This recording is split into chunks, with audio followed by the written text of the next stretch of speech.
A 19-year-old woman in Russellville is speaking out just 2 days after being struck by lightning.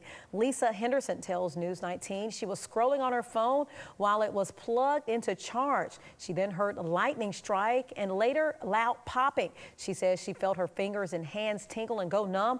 Then pain went up her right arm. Lisa says she threw her phone and sat in shock. Her fiance Connor called 911. Lisa says she remembers glimpses of the ambulance ride, but was confused after being electrocuted. I tried telling them my name, had troubles with that, telling them my age. I almost said 18, but I'm 19, so it took me a minute to, process my actual age. Lisa was released from the hospital Monday. She says she's a little sore on her right arm and wrist, but it's an incident that she will never forget.